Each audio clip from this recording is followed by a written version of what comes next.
Hello, everyone, and welcome to another edition of the UHN Foundation COVID-19 virtual Q&A. We hope you are staying safe and taking care of each other during this challenging time of the pandemic. I'm Christian Cote, host of the UHN podcast, Behind the Breakthrough. We're glad you could join us and grateful to you, our family of supporters who've been so generous throughout the pandemic. So a big thank you on behalf of the foundation and all of Team UHN. In today's episode, we get the latest on the Omicron variant, the push to get a third dose of the vaccine, and best practices for how to stay safe during these upcoming holidays. Plus, we'll be taking your questions a little later in the program. So if you have a question you'd like to put to us, go to the link at the bottom of the page. Joining us today on the broadcast, we're so pleased to be joined by Dr. Isaac Bogoch, UHN staff physician in the divisions of internal medicine and infectious diseases, and a member of Ontario's COVID-19 vaccine distribution task force. Welcome, Dr. Bogoch. Thank you so much. Thanks for having me here.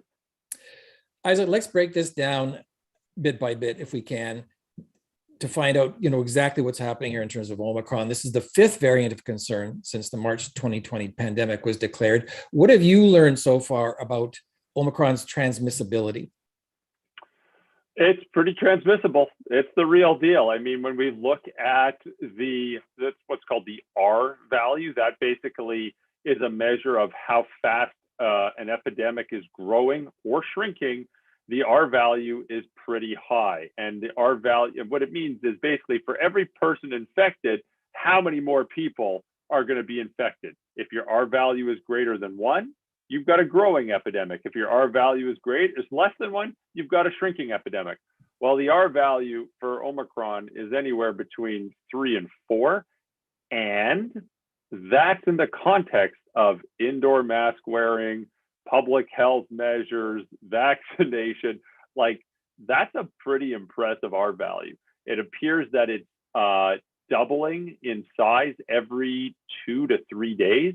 So you have on your hands a rapidly growing epidemic. It's not primarily Omicron yet, but if we ask this question, what day is it today? Tuesday? If we ask this question Thursday or Friday, yeah, the majority of cases in Ontario will be Omicron. And if you ask this question this time in a week or two from now, it'll probably all be Omicron at that point, maybe a bit of Delta. Okay, so I've been reading some health experts say Omicron is unlike any other variant. UK Prime Minister Boris Johnson was saying the other day that we are facing a tidal wave. And already there are predictions in Ontario that by New Year's, we could be facing up to 10,000 cases a week. So what is your take on these projections for Ontario? Listen, no one likes to hear scary things. No one likes to see graphs where they shoot straight up. I think we have to approach this in a couple of ways. One, let's just be realistic and honest. Let's not just fall into the good news bias and say, oh, look, it was mild in South Africa. There weren't any hospitalizations. We're going to be okay. Let's not fall into the bad news bias where we say, you know what, this is the apocalypse and we're all going to die. Like, come on. I know everyone's sick of this, and I know there's such, polarization and snark and frustration and lots of emotions, but we can still keep a level head and approach this in a very objective, empiric manner. So I want to get to but let me finish. So that was the preface. Now here's the answer. Cases are going to go high. We're going to see a pretty significant rise in cases. We absolutely are. That's obvious. We're going to see some very high case numbers in Ontario. Can I look you in the eye and tell you it's going to be 12,000 a day? No, of course not. But the case numbers will be high, and this will be a large wave. It will be. I don't think there's any other way to see it now based on the growth and the pace of Omicron. And when you look at week over week, we are in a period of exponential growth, and this is moving very quickly. So I know nobody wants to hear it, especially right before the holidays. Obviously, it's a nasty variant, but it's also a nasty time, right? Come on, we need a break already. It's been 18 months in Canada. We're coming up 2 years. Enough already. But we can't stick our heads in the sand. We just have to be honest and approach this with a meaningful manner. We're going to see some pretty high case numbers. We got to prepare for that. And not to pile on, but there was a technical brief out of the UK, I'm sure you read late last week, where it says Omicron is immune evading. Can you talk to us about what that means? Yeah, I'm really glad you brought this up because like over the last, I'd say 7 to 10 days, we've learned a lot more about this particular variant. And basically it means that prior to this, the vaccines gave you pretty significant protection. They weren't perfect, but they still provided pretty significant protection. They still do, but it's less. It's less. Delta chipped away at your immunity. Omicron chips away at that immunity even more. We've seen people with 2 doses of the vaccine get infected. We've seen people with 3 doses of the vaccine get infected. Here's what the vaccines do. There's more than anecdotes. There's growing data demonstrating that the vaccines still keep you out of hospital. 3 doses is better than 2. 3 doses is better at reducing the chances of infection than 2. And both 2 doses and 3 doses will certainly help prevent you from getting very sick. And it's also very likely that 3 doses is better than 2. So vaccines work. They're going to keep you alive. They're going to keep you out of hospital. They might even prevent infection, but 3 doses is better than 2. What does that mean? We need to rapidly ramp up a 3rd dose strategy in Canada from coast to coast. Right. So that is, to your point, this is a crucial mitigating factor against Omicron is getting a 3rd dose. Would you have any recommendation on choice of vaccine to give yourself more immunity against Omicron? None whatsoever. In Canada, we're offering Pfizer and Moderna for 3rd doses. Listen, someone might get angry with me in 6 months from now. They'll show me some new data that emerged that says, oh, if you took the Pfizer, you're 0.01% less likely to get infected than Moderna. Sure, I don't have that information at my fingertips now. Based on everything we have right now, get a booster. It doesn't matter if it's Pfizer or Moderna. We're seeing ballooning cases. You got to get something to help protect you and your family and those around you. Any of these boosters will do that. Yeah, maybe one will edge another one out later on, but I don't think it matters right now. Okay, so bottom line, get a 3rd dose of the vaccine. That brings when you're eligible way back up. When you're eligible, get that dose. And we're hearing that the provincial government here in Ontario may be opening up to 18 years and up very soon. So keep your eyes on the news for that. Isaac, do you know anything about severity of symptoms yet when it comes to Omicron? Yeah, there's a couple of things. Now, many people have probably seen in the news that, if we look at South Africa, there's some incredible graphs from South Africa that they had a very impressive spike in cases. Actually, it's now receding. So they had cases go way up. Now they're coming way down. But their hospitalizations were rather flat. They didn't have that corresponding spike in hospitalization. Wonderful. That's amazing. We're obviously, that means less life is lost. It's just fantastic. So people start to think, well, maybe this is a more mild variant. We have to pump the brakes on that narrative. Obviously, we all want it to be a milder variant. We all hope it's a more mild variant, but that doesn't necessarily mean it is. Remember, the average age of those infected in South Africa is very, very young. It's significantly younger than the average age here. So regardless of the variant, younger people are just going to have less severe symptoms versus older people. The other important thing to consider is South Africa has been pounded with some very significant waves. So there's a lot of prior infection and recovery and some degree of immunity, which means some degree of protection, including protection against severe illness in those populations. So it's likely that those are the 2 contributing factors that resulted in this low hospitalization rate in South Africa. You know what? There's still the possibility that it is a milder variant that's still on the table. I just think if I was to, I'm not a betting man, but if I was, I would bet that that's not going to be the case. I hope I'm wrong, but I wouldn't bet on that. Hope is not a strategy. We need to obviously prepare for the worst and hope for the best, prepare that this is just going to be a very transmissible variant similar to Delta or Alpha, and really take steps to really blunt the impact of this upcoming wave. For a little sort of guidance here for families with kids under 12, when we read that there's less protection against Omicron after 2 doses, what's your sense of where does that leave kids under 12? Well, for starters, we don't want anyone to get this infection. We don't. We just don't want anyone to get this infection. And we know that we're rolling out vaccines for the 5 to 11-year-old crowd. it's eligible. There's a lot of spots available in Ontario for that. So there was an initial pretty steep uptake, and then things slowed down a bit. And I think that was kind of predictable. Toronto, for example, I think it's about 30-something% of kids have received at least the first dose, and this has been available for a couple of weeks. Some families don't want to give their kids any doses just yet. Some families are going to wait it out. Some families are doing a first dose, and some families are talking about expediting that second dose. Now, just give me 1 second because the details are important. NACI, the National Committee on Immunization, said you should separate dose 1 and dose 2 by, here's the wording, at least 8 weeks, because that reduces the risk of having inflammation of the heart, which we knew was an issue in younger males predominantly, but not exclusively. And it also provides a more robust immune response.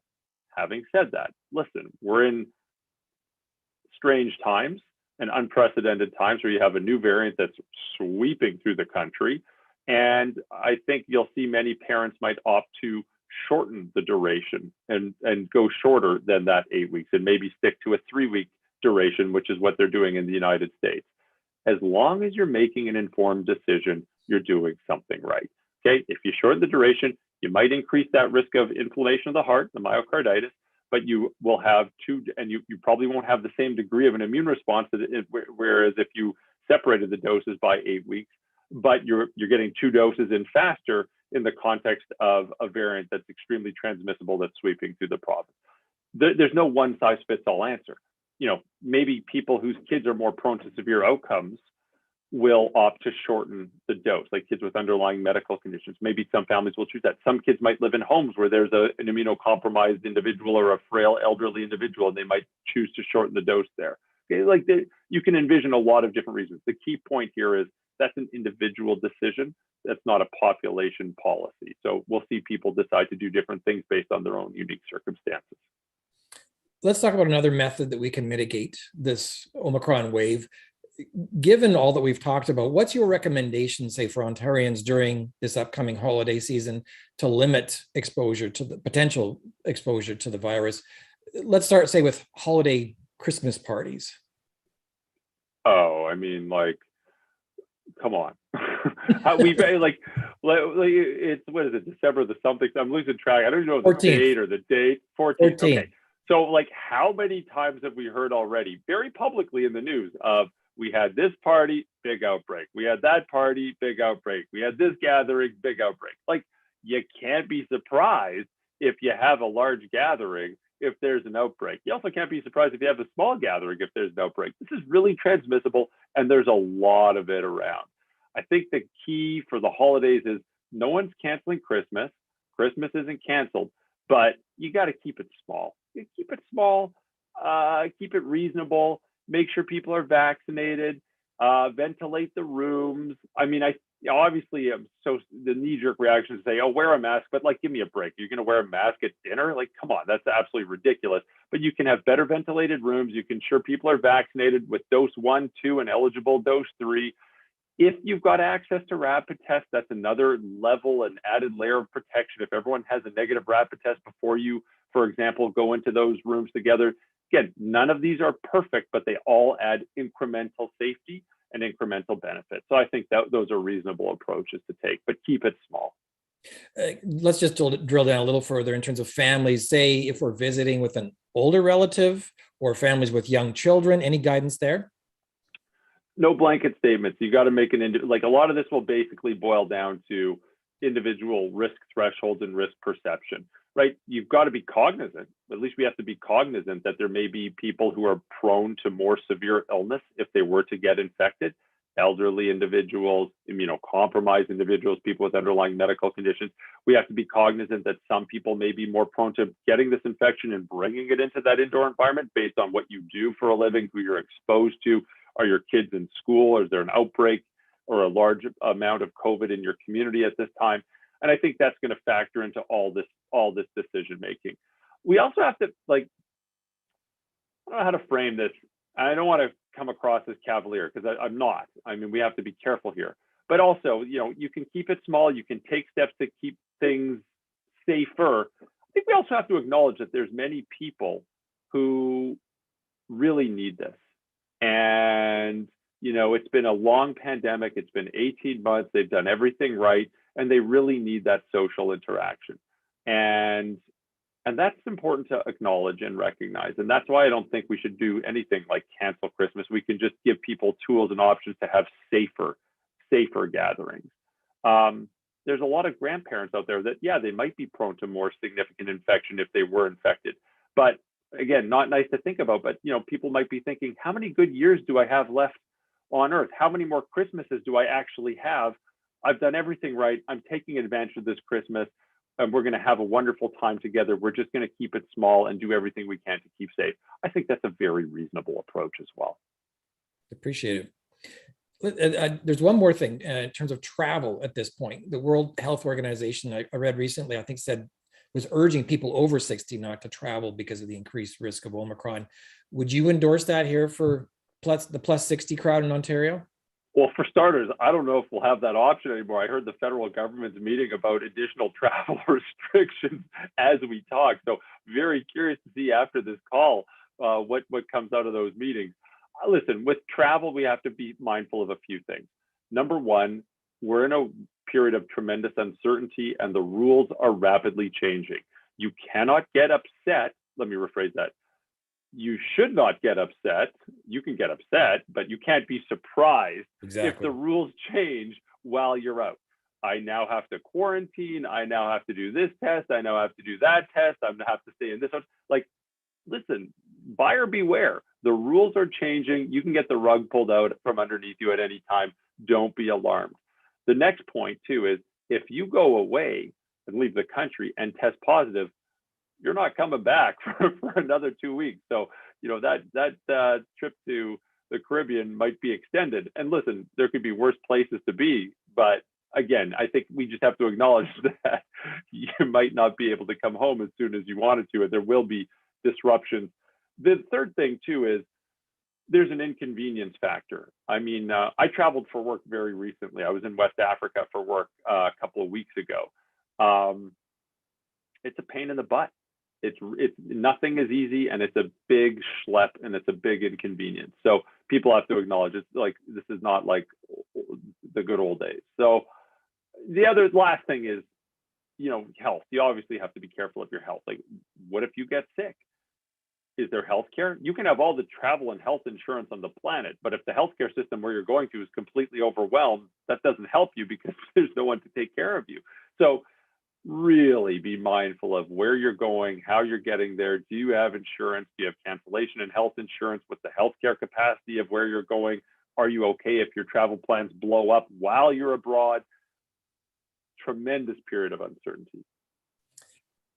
One thing I guess we should take advantage of that we have you here is we should amplify the fact that COVID is airborne. So in terms of best practices, indoors, outdoors, gatherings, talk to us about 2 meters distance is good, more distance is better. Okay, so let's think about how COVID is transmitted from person to person. Remember back in, February and March of 2020 when we were scrubbing down surfaces and leaving the packages in your doorstep or the garage for 3 weeks in case no, that's not how it's transmitted. Listen, washing your hands is still very important. We still have to be careful, but the vast majority of COVID is transmitted in the air between people, and the vast majority is transmitted in the air between people who are in close proximity to each other. There's nothing magical about 2 meters. It can travel through the air and infect someone very distant, but it's also safe to say that the closer you are, the higher the risk. So some people laugh at, this 2 meters is crap. It's actually not crap. Most transmission is in close contact with other people, and it is through the air. Things that you can take, steps that you can take to decrease the risk of transmission. Wear a very good quality mask, okay? Tight fitting mask, I don't even have an example, not a flimsy little cloth mask. You need a good quality mask. You want to know what a good quality mask is? Go on the Public Health Agency of Canada website. They have a beautiful definition of these masks. They give you terrific examples of what they are. The second thing is you can have better ventilation in the room. Now, that's not going to help you with close proximity, but it's going to help you with people who are distant from an infected person by helping, for lack of a better word, clean the air. It doesn't do anything if you're in close proximity to someone else, but better ventilated rooms, they're not going to hurt, and they certainly can help. Those are my only 2 points. Well, there was another mitigating factor you've mentioned, rapid tests. I wanted to dive into that for a second. Talk to us about how best to utilize them, and perhaps more so over the holidays. So for starters, you need them if you're going to utilize them, and they're kind of hard to come by in Canada, which is really quite shocking that we're now 18 months in. Many of us have been banging the rapid testing drum for a while, and it's just unfortunate they're not as widely available as they should be. At this point in time, we should have flooded the Canadian market with them. They should be cheap or free or widely available. Anyways, if you do have access to them, I think the smart thing you can do is you have to appreciate what question they answer. And they answer the question, am I contagious to others right now? Yes or no? Okay. They don't answer the question, am I infected? There's a difference. Okay. They answer, am I contagious to others right now? Yes or no? So let's type, here's the situation. Let's say you're having a holiday gathering. People are coming over for Christmas or something like that. You're going to have, some family members over. Keep it small. So you have 5 or 6 people coming over. If everyone has a rapid test and you do it correctly, you interpret it correctly, you do it in, within a couple of hours or even at the time where you're going to that house, and everyone tests negative, you can't be 100% certain, but you have a higher degree of certainty that people in that indoor setting are not going to be transmissible to others in that venue. You can still have someone who's infected who might, be more contagious the day after or later on. So, but they really look for transmissibility. I think they can be put to a lot of good use. We just have to keep in mind they're not perfect. We have to remember what they do and what they don't do, and use them. We're underutilizing them in Canadian settings. We really should be rolling these out. Well, I want to ask you about that, but first, the fact that they were manufactured, I guess, going back months, if not longer, can they detect Omicron? Yeah, they should detect Omicron. There shouldn't be an issue with rapid tests being positive. And in terms of accessibility and affordability, like you hear, you can get it at a local library in Nova Scotia. You should be able to get them free, and then you hear conversely people paying hundreds of dollars for them. Do you have any consumer advice on how to get them? I don't, and I don't understand it. I truly don't get it. I don't. I wish I had a better answer for you. Nova Scotia has been the poster child for rolling these out. I mean, they're free, they're widely available. There's instructions on how to use them. New Brunswick as well, actually. New Brunswick's doing a good job on this too. But the rest of Canada isn't. I wish I had a better explanation, but I don't. I don't know if you've read this, Isaac, and I wanted you perhaps to maybe dispel this, hopefully, but I've heard Omicron can trigger false negatives when rapid tested. Have you heard anything about this? I don't know. Maybe I'd love to look into that further. Maybe there's some brands of rapid tests that aren't as good with Omicron, but I mean, everything I've seen so far, just so we're clear, I'll keep confidential information confidential, but we've had in the last 5 days, I can think of at least a dozen people that were discovered to be Omicron and having an Omicron variant infection. They were discovered on rapid test and then confirmed on PCR. So, and then confirmed on PCR. So yeah, I mean, they work, but maybe there's some brands that don't. I'd have to look into that further. Okay. The biology of Omicron, the fact that it's immune evading, I was curious, and I'm so glad you were here today to ask, does this mean that somehow the variant as it mutates is getting more savvy, like it's learning workarounds to permeate vaccine immunity? Yeah, there's different mutations on this variant that would basically confer greater resistance, for lack of a better word, to pre-existing immunity. Like it can really bind to the receptors. We have cells that line our upper and lower respiratory tract, and this will really just glom onto them. And you probably need, I'm guessing here, we don't have the answer, but you probably need less virus exposure to still result in an infection. Like it really binds with some significant avidity, it looks like, to the receptors in our upper and lower respiratory tract. So, it just requires a shred of virus to do this, and that's what it's doing. The UK technical brief late last week also mentioned the fact that reinfection is greater with Omicron. What do we know about that, and what's the concern there? Well, I mean, it's troubling, but it's very similar to the immune evasion that we're seeing with vaccination. So basically, whether you've been vaccinated or whether you've been infected and recovered, you've produced antibodies, and you also have what's called a cellular immunity or T cell response. So you have a pretty robust immune response. Depending on what you look at, the data you read, it looks like pre-Omicron, it looks like the vaccination still provided better protection than recovery from infection. They both have an immune response. They both provide protection, but there's some emerging data that vaccination was actually better. Now what we're seeing is, people who've been infected with a prior variant are pretty readily reinfected. People who've been vaccinated are pretty readily infected as well. But there is some pretty strong evidence now, though, that 3 doses of a vaccine is better than 2. 2 doses still help. When we say chipping away at immunity, I think we should define a few things, right? There's a reduction in risk of just testing positive, right? So you can test positive for it, meaning you feel fine, but someone swabs your nose. Oh, there's a COVID there. There's symptomatic infection. There's serious infection, meaning like you're hospitalized, and then there's death. So like it's still very likely that 2 doses of a vaccine are going to reduce your risk of serious infection, hospitalization, death. And 3 doses is going to obviously reduce that risk, but also still contribute to providing further protection against getting COVID-19 in the first place. There still remains a minority of Canadians out there who are unvaccinated. The fact that they remain so, is that a significant factor at all in terms of containment of the spread of the virus? Yeah, my concern really is healthcare capacity, because we know that the vaccines are still going to mitigate the severity of illness, and there's great data emerging on that front. But unvaccinated people who also have no prior infection, they don't number, even though it's a small percentage, the absolute number is in the millions.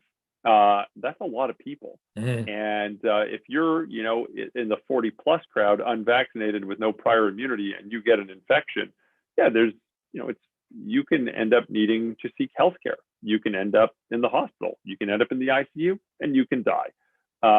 And when you look at the significant strains we have in our healthcare system already, even before this wave, you factor in that there's so many people who remain unvaccinated.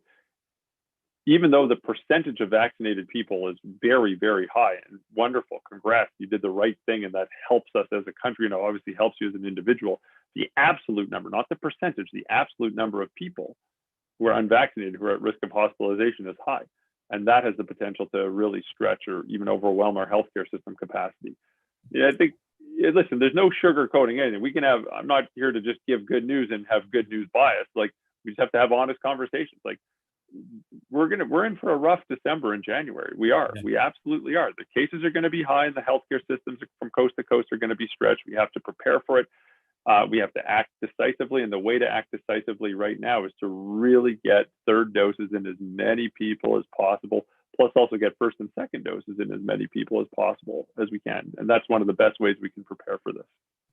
And I'm sure as a global health specialist, there are many now saying this is an example of how we need a worldwide strategy to bring this into an endemic stage. I'm just curious what your thoughts would be on in terms of mitigating the spread of the virus. How do you muster a worldwide strategy? I hope, there's that word again, hope, that this is a giant wake-up call to countries that have significant access to vaccines. Right? Like, this should really be the wake-up call, because this variant is going to rip through the world pretty quickly. And sadly, it's going to cause significant troubles in under-vaccinated communities. It really is. And if this isn't the wake-up call that we actually need a coordinated global strategy for vaccination, I don't know what is, right? Here's something that emerged beyond our borders, traveled around the world, is causing and will continue to cause significant harm. And a lot of this is avoidable if we really push for global vaccine equity. Now, it's easy to say, it's obviously hard to do. You have to get donor countries and countries to live up to their commitments. Here's the other thing. You can't just give away table scraps, okay? Like Nigeria, it literally had to discard 1 million vaccines. This is a country that has less than 10% vaccination rate, but they got a bunch of donations. But these donations are going to expire in 5 minutes, and you can't do it. How are you going to deploy vaccines that are going to expire in a very short period of time? Like, so that doesn't help. That doesn't help anybody. You can't say, check, look, we donated vaccines. We helped a low-income country. We've done our job. You're not doing your job, okay? You have to actually have meaningful contributions to the COVAX program. That's the global vaccine program.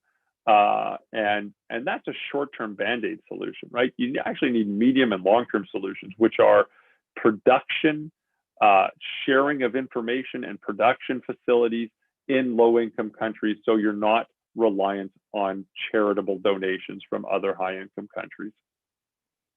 Last question too from me, Isaac. You guys at UHN and across the hospital system in Ontario and Canada, you're the backstop.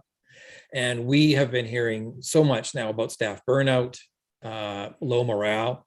The surgery backlog continues, of course, and there's real concern about ICU capacity given staff shortages. And the Ontario Science Advisory Table I read recently has reported that, compared to a year ago, the system just isn't as resilient as it was a year ago. So let our audience know, talk to us about the fragility of the hospital system today. Yeah, I mean, it's a great point. For starters, I'll never pretend to speak on behalf of all the healthcare workers, but I think if you were to poll, most healthcare workers, you'd probably find that, most are at their wits' end. I mean, it's been a very challenging 18 months. These are tough working environments. People have seen some pretty sad cases. It's been challenging physically, emotionally, psychologically, existentially, on a lot of levels. And I obviously would never make light of the situation, but there's significant attrition from healthcare. Who can blame people? It's been extremely challenging to work in this environment. Having said that, like anything else, what do you do when you're faced with another major threat like this? You roll up your sleeves, you get to work, you see your patients, you advocate on behalf of your patients. We'll get through it. We will. We absolutely will. It's going to be tough. We're going to come out with bumps and bruises, but we'll get through it. The province will get through it. The country will get through it. Eventually, we'll figure out global vaccine equity, and the world will get through it, hopefully without another wave like this, but we'll get through it. Well, kudos to you and all of you who you work shoulder to shoulder with at UHN. We thank you. That's all for me. We have a ton of audience questions that have been coming in, and I want to get to those, Isaac. We'll do our best to get through as many of them as possible. First up from Frank.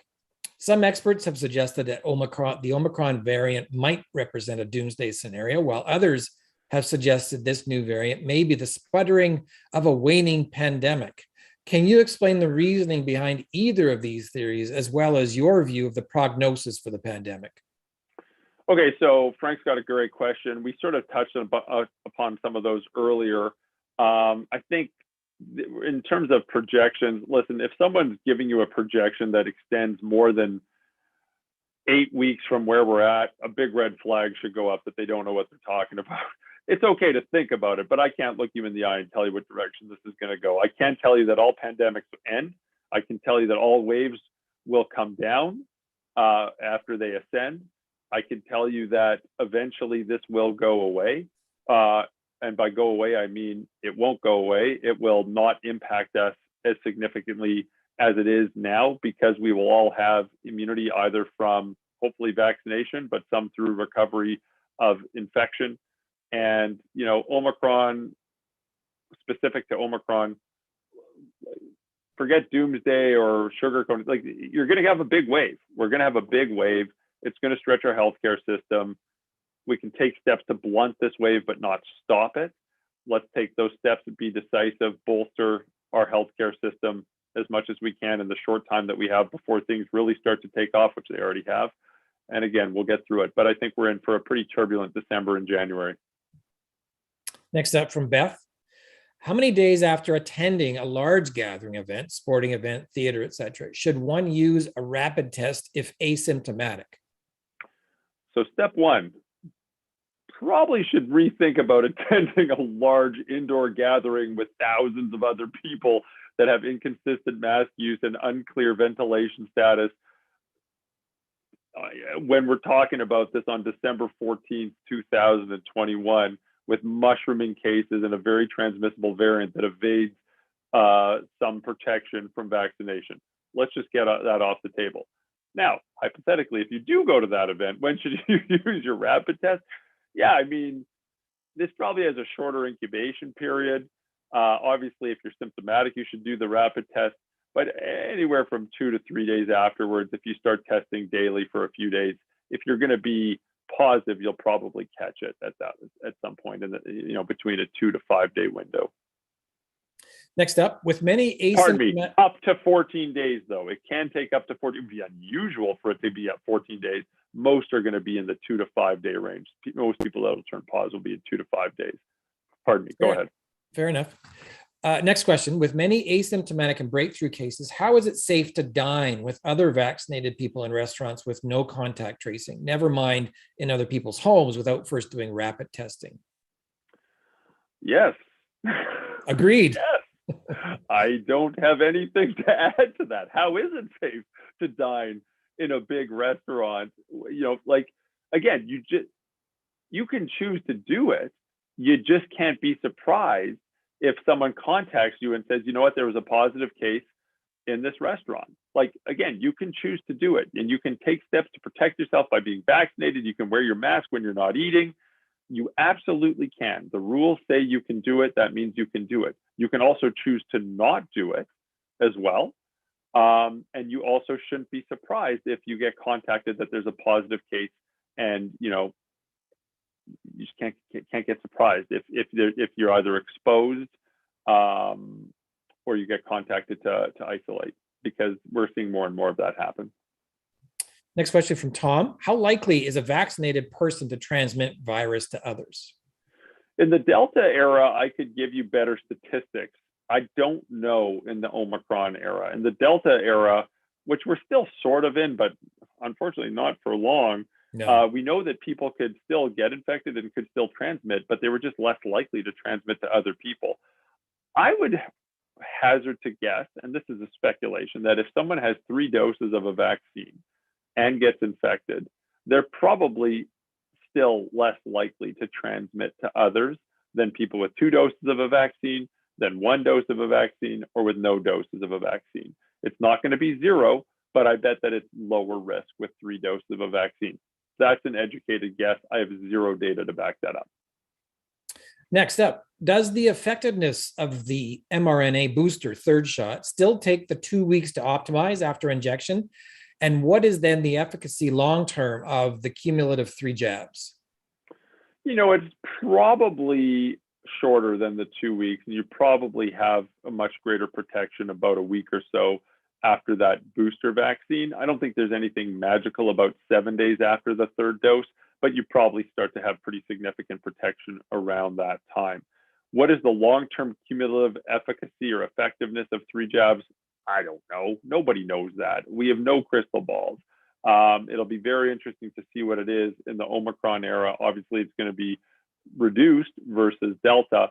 And again, I have to preface this with, we don't want anyone to get COVID. We want to take all the steps to reduce infection. But, there might be a shift in dialogue. Maybe this is premature, but you might see a shift in dialogue. Let's just call it in March, April, May of 2022, where you talk about mitigating severity of illness, not reducing the chance of getting sick. And, just look in the crystal ball, that might be on the horizon. Having said that, I think we should take every step we can to prevent people from getting infected. I don't want that to be taken out of context. That's interesting. Wow. Okay. Next question. What is your advice for fully vaccinated, immunosuppressed people to join family gatherings this Christmas? What about overnight stays with 6 to 8 people in the house? That's an awfully specific question. Yeah, I mean, again, there's no blanket statements here, right? A lot of this will boil down to individuals' risk perception and risk threshold. And immunosuppressed also means lots of different things. Some people are mildly immunosuppressed. Some people are on some very significant chemotherapy and are very immunosuppressed. Mm-hmm. It really depends on, the risks of everyone in the house. It depends on the risk threshold, depends on steps that you're going to take to mitigate risk, like fully vaccinated people. Does that mean that there's 2 doses or 3 doses? Listen, this is not a 0% risk scenario. You just take steps that you can take steps to mitigate risk.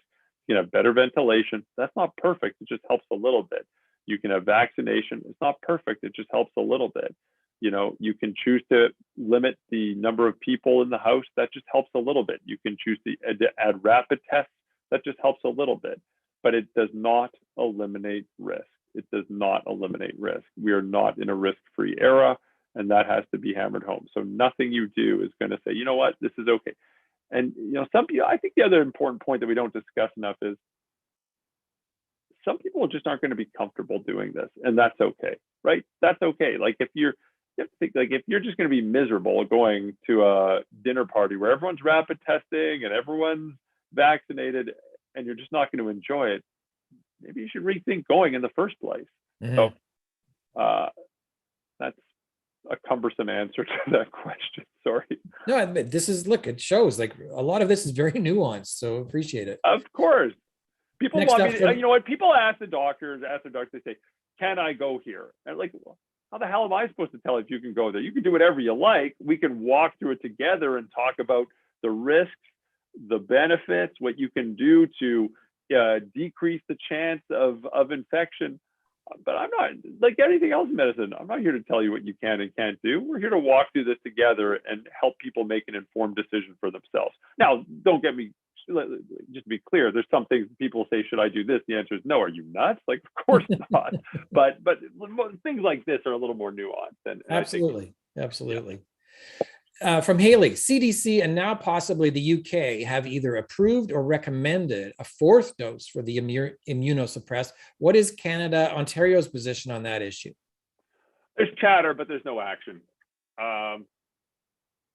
I've heard that come up in a few conversations, also for long-term care as well. I'm not sure if they're going to do it. I just don't know. I truly don't know. It's not a bad thought, especially in the Omicron era. It's not a bad thought.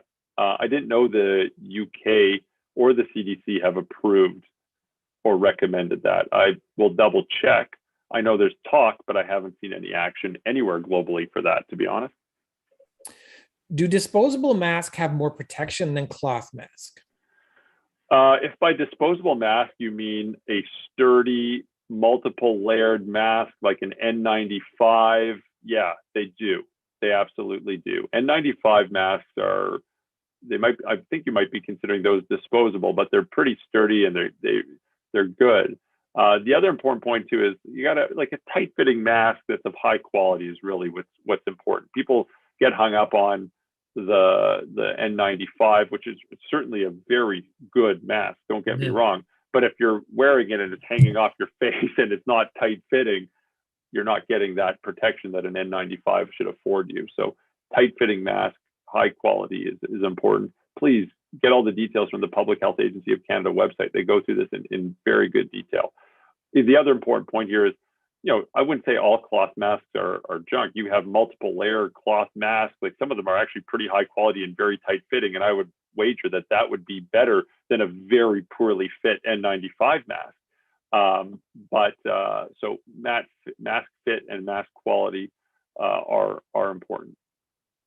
From Greg Wilkinson, the Food and Drug Administration authorized the first injectable monoclonal antibody, I hope I pronounced that right, Isaac, cocktail for long-term prevention of COVID-19 among people with weakened immune systems before they've been exposed to the coronavirus. When will we see approval in Canada?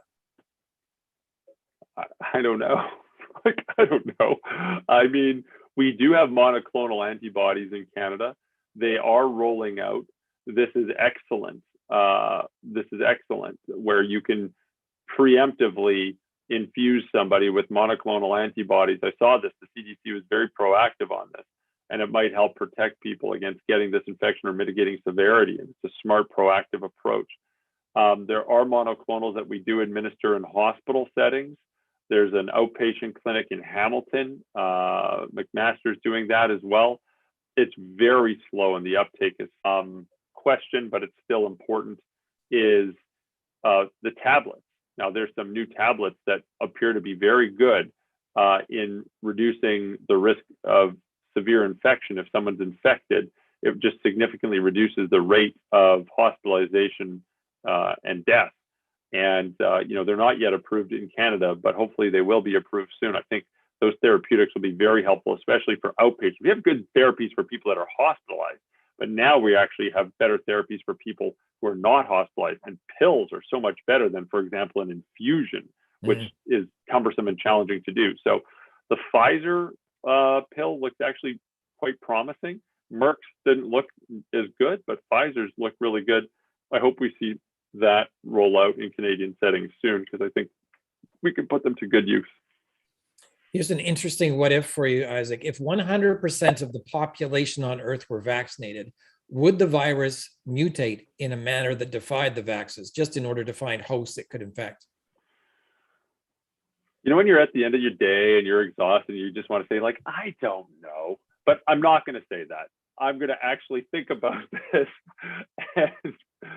But really the answer, it's not just it's the end of the day and I'm exhausted and I still have 400 meetings after this. I truly don't know. That's a great question. And I just don't know the answer to that. Listen, I think if 100% of the population were vaccinated, you might see the virus mutate in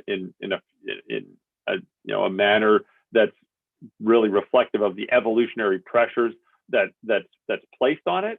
But it would be pretty incredible, because people would very likely have infections, but you would mitigate severity of infection, and you could essentially turn a potentially, lethal infection into the sniffles, which wouldn't be a global health emergency. You just have a global health nuisance. So we should aim for global vaccine equity, because exactly what this person is asking. From Maria, Dr. Bogoch, will you explain why we have two types of COVID-19 tests? If the antigen test is as effective or accurate as the PCR test, why the need for both? The antigen test is faster for receiving results, but the method of getting the sample doesn't go deep enough up the nose. Thank you. There's a lot to unpack here, so I'll just keep it pretty simple. There are two different tests. They answer two different questions. You can conduct both of those tests in the same manner. You don't have to go get a brain biopsy for one test and not for the other. You can actually do both of those tests. Here's my giant nose side profile with just the front part of the nose swab, although some people go very far back.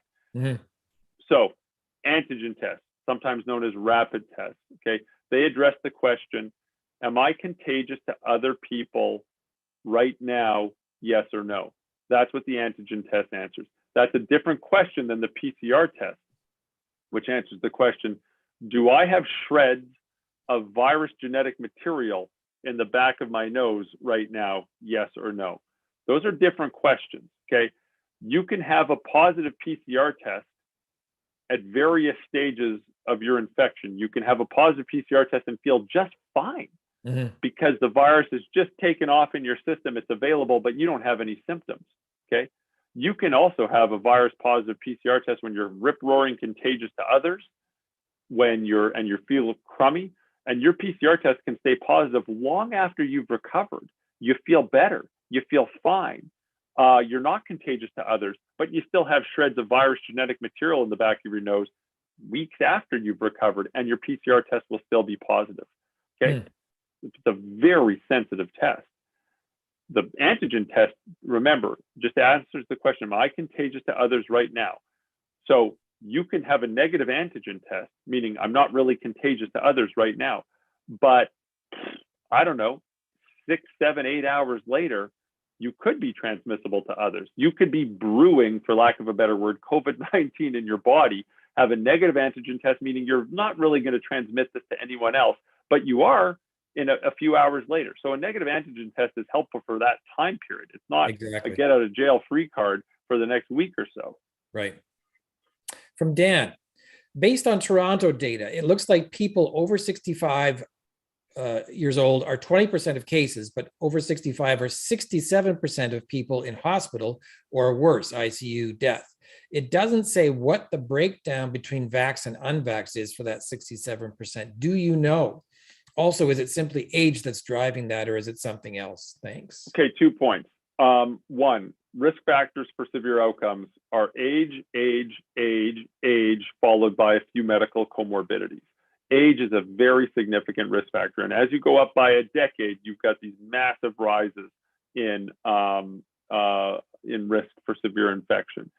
Vaccination attenuates so much of that. Now, again, I've got to be careful because we're in the Omicron era, and I don't know entirely to what extent, or I can't quantify how much the vaccines attenuate that, but they do. And 3 is better than 2.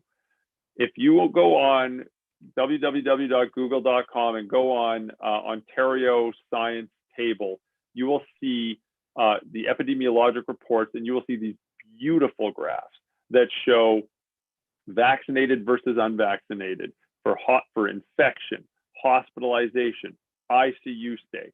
And these, like, there's virtually, I'm not going to say nobody, but there's virtually nobody in ICU who have been fully vaccinated versus unvaccinated. Like, it's just remarkable how these diverge.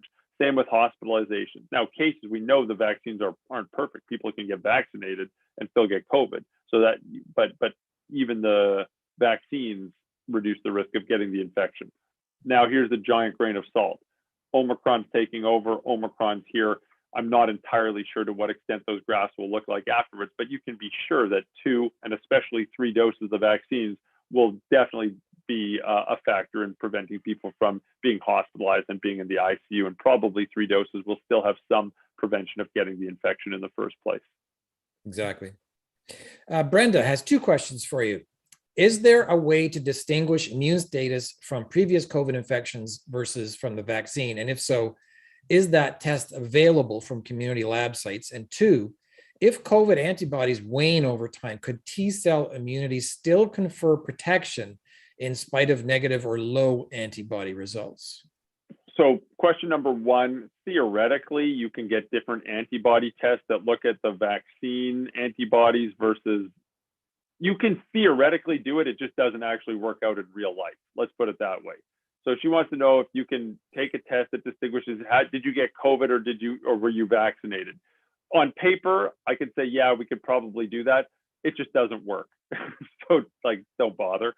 Number 2, if COVID antibodies wane over time, yeah, T-cell immunity looks like it's preserved. There's some early data, even with Omicron, it looks like T-cell immunity is preserved and really helps. And you can see that in the South African epidemic. You can also see that in some of the lab studies that are emerging.